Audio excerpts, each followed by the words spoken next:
Assalamualaikum, apa kabar teman-teman semua? Semoga sehat selalu ya. Nah teman-teman, pada video kali ini gue mau sharing pertanyaan yang ada di kolom komentar YouTube nih teman-teman.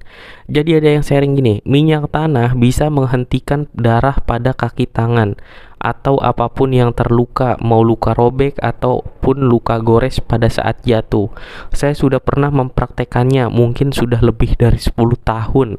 Bahkan teman, saudara, dan anak saya kalau terluka pasti saya beri atau sarankan hentikan darah dengan minyak tanah. Tapi ini bukan untuk penderita diabetes, ini pengalaman saya. Oke ya, jadi dia udah lebih dari 10 tahun menggunakan minyak tanah untuk menghentikan perdarahan.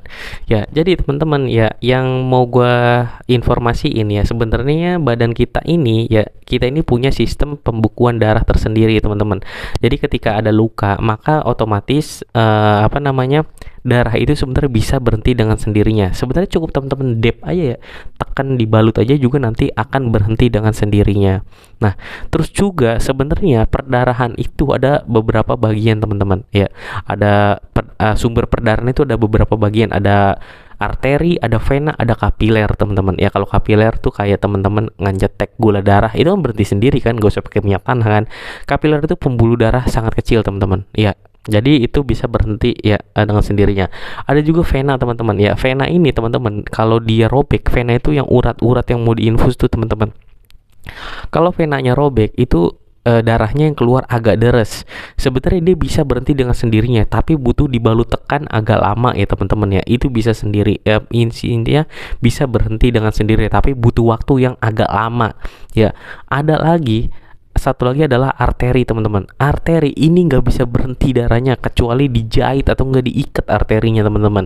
Ya jadi kalau arteri ini kan karena dia berdenyut ya, kayak nadi lah. Ini nadi di sini kan berdenyut. Itu kalau dia robek itu muncrat teman-teman darahnya. Ya jadi pembuluh darah itu ada 3 ya, ada kapiler, vena, arteri. Ya kalau arterinya yang rusak, robek, perdarahan dari sumber arteri itu muncrat teman-teman, mancur, bener-bener kayak air mancur, jadi kayak keran gitu, deres teman-teman.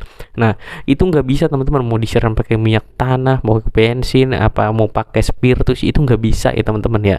Itu harus langsung segera ke UGD, baru tekan ya langsung ke UGD. Ya kalau di kapiler atau nggak vena atau nggak robek ke sayat, itu biasanya kan awalnya kan banjir tuh darahnya, tapi itu teman-teman dep aja ya. Kalau nggak kena arteri biasanya aman, dia nanti akan berhenti dengan sendirinya ya. Karena yang gue infoin lagi ya, di sistem tubuh kita itu ada, aduh gue lupa bahasnya apa ya, sistem ya pokoknya dia bisa menghentikan, jadi darahnya itu jadi beku gitu teman-teman, jadi nggak bakal keluar lagi, jadi secara alami dia akan menutup luka gitu ya. Kayak teman-teman misalnya nih ada darah terus netes di ubin, coba aja perhatiin beberapa menit kemudian darah yang tadinya encer dan cair, dia akan berbentuk menjadi gumpalan teman-teman. Nah itu akan jadi stol sel. Nah sama ya, itu adalah sistem alami dari tubuh kita ya. Memang ada beberapa orang ya dengan kasus hemofili teman-teman, kelainan darah dari lahir gitu teman-teman ya, hemofili, darahnya nggak bisa membeku teman-teman. Nah itu biasanya sangat rentan perdarahan nih teman-teman. Nah itu memang harus ke rumah sakit ya. Tapi kalau kita tadi yang katanya pakai minyak tanah bisa menghentikan perdarahan, ya sebenarnya ini hanya pengalaman beliau mungkin ya. Tapi kalau dari sisi kesehatan teman-teman ya, tubuh kita itu bisa menghentikan darah dengan sendirinya. Kita hanya butuh bantuan untuk mengedep sumber perdarahannya, maka nanti darah akan berhenti dengan sendirinya. Mungkin itu aja teman-teman video kali ini dari gua. Sampai ketemu lagi di video selanjutnya. Wassalamualaikum warahmatullahi wabarakatuh.